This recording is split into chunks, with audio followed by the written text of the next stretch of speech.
Hello and welcome to my tutorial on how to edit snow pictures and winterscape pictures in Lightroom. Today I'm gonna take this raw file and turn it into a picture like this, while of course explaining to you every single adjustment I do and what I kinda look at when I'm editing a snow picture. So for me, a snow picture, I really love snow and the winter, and I really love to capture that mood of very softness and cold and ice and snow and a certain magic that there is while it's snowing, at least for me. So I really want to emphasize this mood while editing my picture, and I really want to end up with a picture that really makes you feel like you're there in the cold and while it's snowing. Anyways, this picture right here, I shot this in Basel in Switzerland last December, and it really was snowing pretty heavily. It's really not that common to see so much snow on the ground in a big city. I shot this with a Canon 6D full frame camera that I've lended from a friend. ISO 1250. Really had to get up the ISO a little bit so I could, almost freeze these snowflakes in the air. 50mm focal length with the 50mm f1.8 f4 because I really just wanted a little bit more depth of field, but I also didn't care to have everything in focus. I would have had to use probably f16 anyways, and 1/320th of a second shutter speed. Now that's definitely more than you need at 50mm, but I really tried out some different shutter speeds, and everything slower than that really gave me a little bit too much movement in these snowflakes, and I really like to kind of capture them very crisp, so that's what I've ended up with. And in this picture I really like the composition. It's really, everything flows together, at least for me. Like these rails lead you into the picture, then some other rails from the right to the left, and this building also has kind of its shapes. It just all works for me. But there are some distractions in this picture, especially these lights everywhere. And I mean, what I'm gonna edit this picture into, it doesn't really matter if you edited it in black and white or in color, because the ground concept that I'm gonna use is pretty much the same. But for this picture I think black and white works even better, just so there's no distraction in terms of color, because the color itself really isn't that great. I mean, it's nothing special. So black and white, I often use it for winter landscapes and cityscapes especially, because it really simplifies the picture, and all of the shapes and textures really get to be shown even more and are kind of stronger. But anyways, I really am talking way too much. Let's get started with editing already. First thing, bringing down the highlights 100 so we have a lot of detail in the highlights to work with. Then I'm going to bring up the shadows. Now how much you want to do this is up to you. I am going to go pretty far here, just so once again we have a very neutral picture to work with. And actually one of the most important thing when I'm editing a winter picture is, as I said, to capture this very soft feel of winter, of snow. And how I do that is with clarity mainly, because clarity is really a very powerful tool, and I feel like a lot of people don't even go or don't even explore with minus clarity. They just go plus clarity and make everything look very harsh and very sharp. Now that's definitely a way to go, and it doesn't look bad, but for winter pictures I really love minus clarity. It really just emphasizes this cold mood so much more. But I'm gonna go way more in depth with clarity and depth a little bit later when I add a little bit of more variety in terms of clarity with the graduated filter. But for now, let's stick with the global adjustments. Blacks, really just go with whatever looks best. You could go even less contrasty here, but I'm not quite sure if I actually want that. I really just want a good starting point to work with. Maybe even a little bit in the plus, but not too much. You see, if I would bring that down, it's so much more contrasty and it loses some of this winter magic. Then whites. Now whites are very important in especially winter pictures, that you bring them to the right while not clipping anything. If you clip the whites, then this snow down here will just not have any detail, will not have any texture, it will just be pure white, and that's definitely not something you want.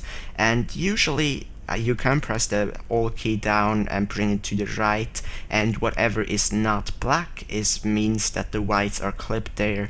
As you can see, for example, this street light here is clipped. However, because this is street light and there's not really any texture in it anyways, and I don't really care about that, I'm just gonna bring it to the right and make sure that nothing else than these lamps and then these lights are overexposed. So as soon as, for example, the sky gets overexposed, I'm gonna go back again and make sure that nothing there is overexposed.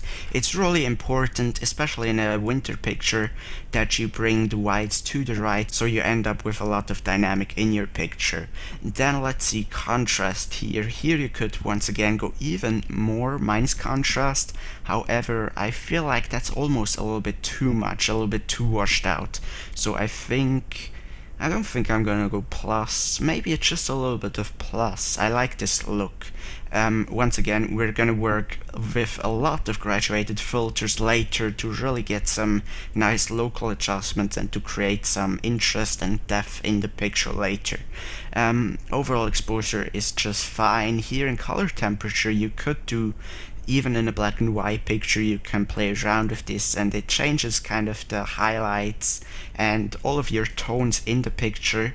So I mean, it's worth to play around with, but it won't have a huge impact. I think I might go a little bit more towards the left here, and the tint is same thing. I mean, even in black and white picture it will have an impact, but just don't overdo that. And then we're done with the basics adjustment here. Then let's go into the tonal curve, and the one thing I always do here is bring the highlight slider to the right. Now it is very important that you don't overdo that, otherwise you can see it looks completely fake and everything down here is blown out. But I like to bring it just a little bit to the right, once again, to get even more dynamic and even more interest in terms of lighting into the picture. Then these other sliders down here, just play around with this and stick with whatever works best. Really no set tactic or set strategy that I go with these sliders, really different for every single picture. Okay, so I think that looks pretty good. Let's skip the HSL tool, because the HSL tool really won't have that much impact into a black and white picture at all, so I never mess with that if I edit a black and white picture. However, split toning is a really cool feature even in black and white, and especially in winter photos. So what I often like to at least try and see what it looks like is to go to the highlights, click this little box right here, and go to the blues. First of all, go completely oversaturated just so you see what the actual blue tone looks like, and then stick with whatever blue tone you think works best. I think I'm gonna go with a quite light blue here, just something like that. And then of course bring down the saturation. Now that's definitely something that is completely optional. You don't have to do it, but I really like this tool, especially in winter pictures, because I really think that works even better for this picture, because you can see it really emphasizes this cold mood through bringing some blues into the highlights here. And you don't want to overdo that, otherwise it doesn't look good anymore. But just a touch of blue really can help to give even more of a cold mood and a winter mood, and really tell that story in your picture.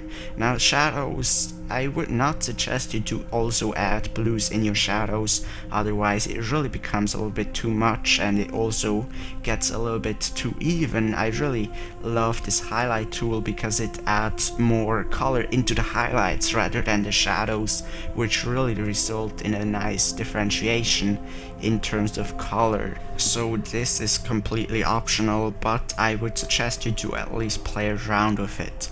Then let's go to detail.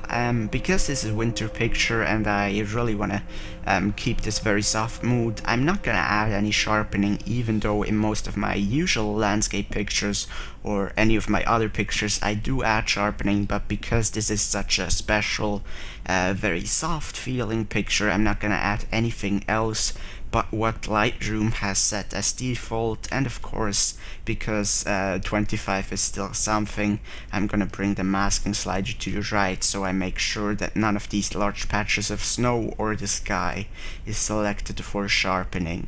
That actually looks quite cool in a picture as itself. Well, anyways, noise reduction, I mean, it's a black and white winter picture, so you probably don't need that much noise reduction, but if there's so much noise that you feel like it's too noisy, definitely go with some noise reduction, of course. But generally, I really don't like noise reduction that much because it makes everything look a little bit more plasticky, even in such a soft picture. Then color noise reduction, really nothing we have to worry about in a black and white picture. And lens corrections down here, just gonna do my basic thing, select my lens, in this case the 50mm f1.8, and it will just get rid of the distortion as well as the vignetting. Now, distortion removing, as you surely know, is always a good thing, but sometimes I even like to bring down the vignetting back to 0 again. But distortion removing definitely is a good thing. Then let's go down here to the effects, and here you could add some vignetting. I definitely do not suggest you to add any plus vignetting. I mean, I guess in a winter picture it might actually be something that isn't as distracting, or actually might work in some rare cases, but I really don't like it in any picture because it kind of takes away some of the, I don't know, it just doesn't look good to me. So if you want to go with vignetting, then I'd suggest you to go with minus vignetting. That really can help to give even more depth, even more differentiation in terms of lighting and in terms of exposure in your photo, and it also helps to give more attention towards the center of the picture. But you know, in this kind of picture, in this snow picture, I really wouldn't go too much with it, and it's definitely completely optional. You don't have to do it. For this picture right here, I actually think a little bit of vignetting might even work. Here's -14 and here's at 0. I actually kind of like the middle being a little bit brighter than the corners here, so I'm just gonna stick there. Grain, no, I've never added grain in any of my picture, unless if you want to go for a very grainy, artistic, old school looking black and white picture, you probably don't want to add anything there. Then the last global adjustment would be the camera calibration, and here for the profile you just want to play around with these and stick with whatever looks best. That is completely blown out, and let's see, camera neutral. Doesn't look bad, but maybe a little bit dull and a little bit flat. Camera standard definitely does work. I think, it's really tough sometimes because the difference really isn't that big. But for here, I think I'm gonna stick with Adobe standard. The main difference I see here is really in the snow patch, and I actually like that being a little bit brighter. That really helps to give even more differentiation once again into the lighting of the picture. Then these primary color sliders down here, even though this is a black and white picture, it will have an effect on your picture, on the look of your picture. So it won't be that big of a difference, but if you have the time, you definitely can play around with these sliders. I'm not gonna play around with these here because I want to keep the video as short as possible, and once again, they really don't have that big of an impact. And also there's no set tactic where I go for. I really just play around with these and stick with whatever works best. And because we're done with the global adjustments, let me quickly show you how the picture will look in color, because as I said before, it doesn't really matter if you edit in black and white or in color. The adjustments kind of do the same, and you can see here it's way too saturated because color is of course something we've changed a lot, especially color temperature. But if I, for example, just would go a little bit minus vibrance here, I mean, you see it's pretty much the same as the black and white picture, and I mean the overall mood is still the same. But anyways, I'm gonna stick here in black and white because I still think it works better, and I'm gonna go into the local adjustments. And local adjustments really is something that I really like for especially these kind of pictures where you really can create a lot of depth with minus and plus clarity. I'm gonna show you that, but before I do that, let me quickly go into the cropping. And the thing that I've noticed is that the picture, I mean there's definitely no horizon, but I feel like it's a little bit tilted to the right. Now it's definitely nothing major, but just bringing it something like that, I feel like it works a little bit better. Yeah, really not that big of a difference, but it looks a little bit better, at least in my opinion. Then let me grab a graduated filter and start with the fun part, which is local adjustments. And first of all, I'm just gonna grab a very big graduated filter, very soft edge over the top left portion of the sky. If, for example, you can see here in this picture, obviously the sky, the light source is in the top left, at least what you can see.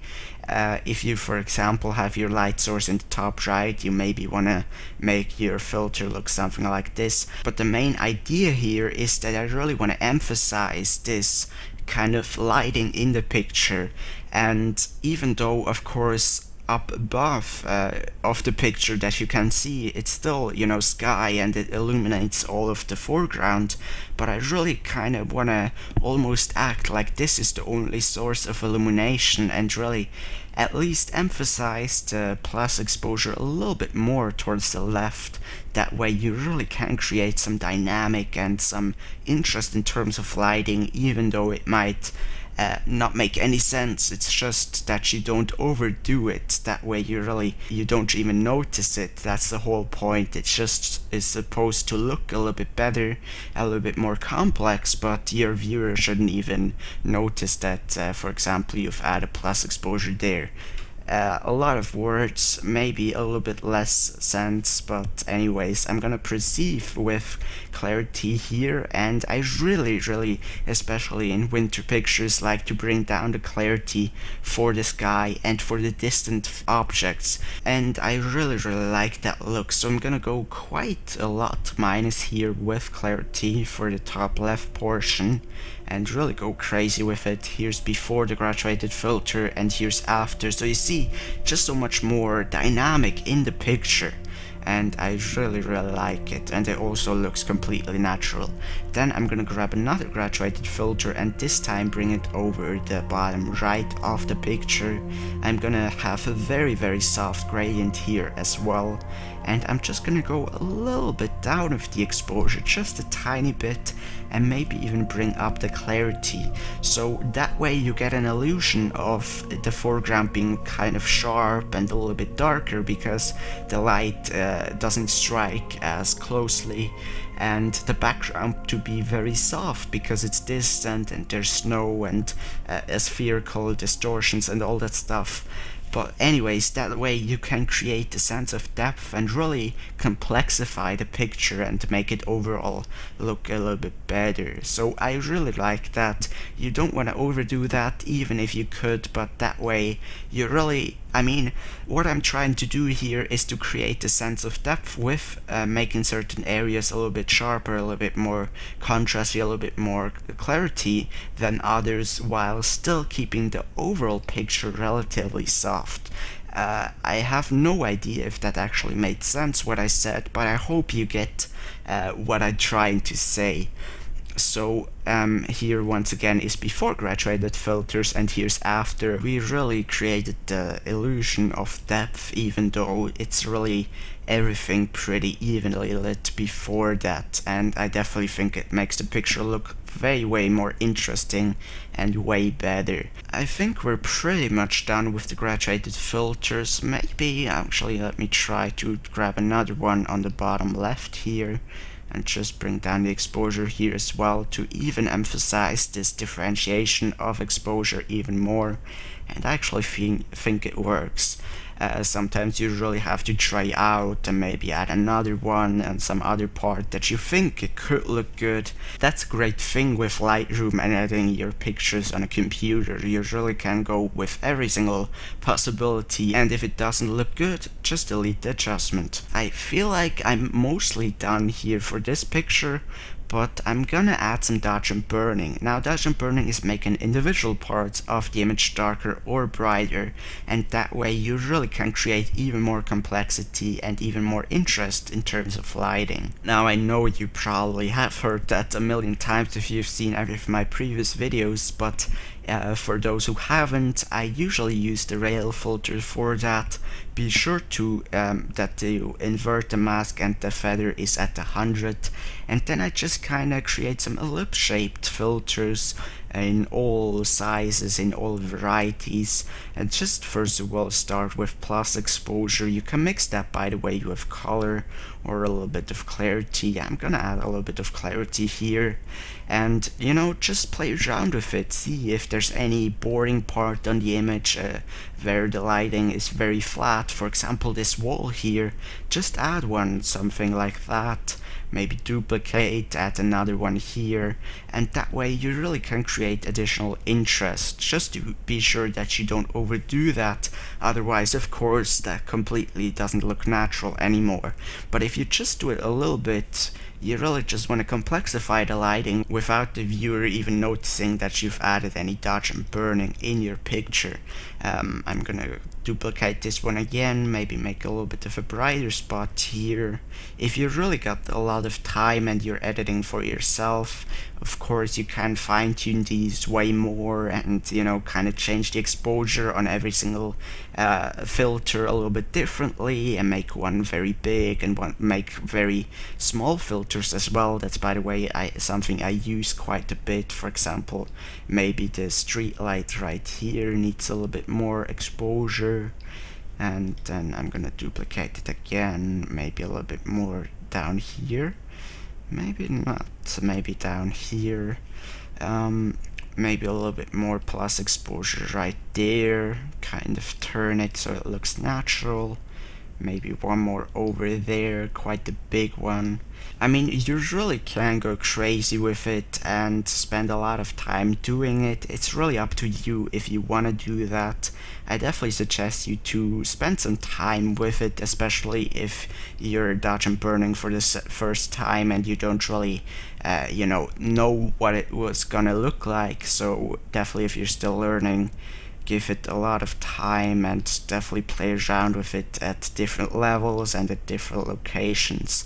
But I'm gonna keep it to a minimum for this video and just end with the plus exposure and just go on with the negative exposure. Just bring down the exposure, and what I usually like to do with those is either to make dark areas a little bit darker or just bring them in the middle of the plus exposure filters to really get a sense of even more contrast between those light and dark tones.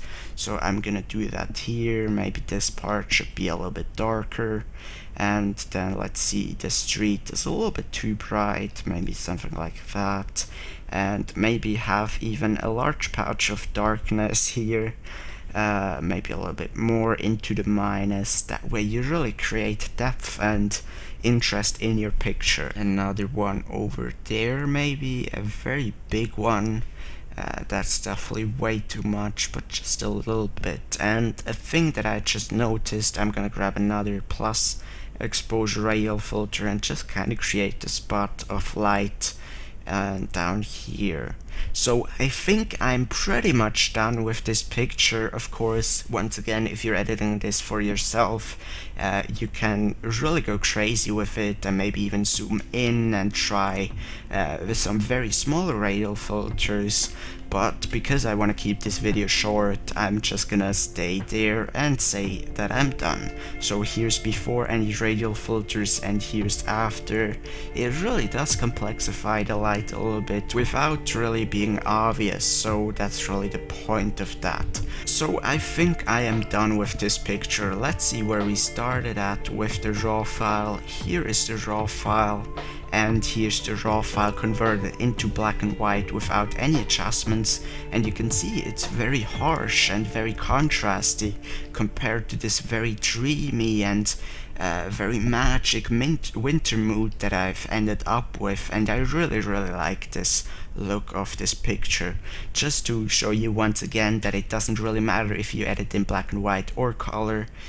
This is what it would look like in color, and I mean it's definitely a huge difference to what we've started with the start. You know, it's definitely very soft even in color. But anyways, I think it looks a little bit better here in black and white, so I'm just gonna end it in black and white. So I really hope you could learn some tips or techniques from this video. If you did so, please give me a thumbs up. That really helps me out a ton, and I really do appreciate that. And if you did not like the video, give me a thumbs down. That really helps me to improve my videos in the future and to see what you actually like. And of course, be sure to subscribe for one photography related video every single day of the week. Thank you very much for watching. I really hope you can end up with some awesome winter pictures. And as always, I want to wish you a great day, and please take care.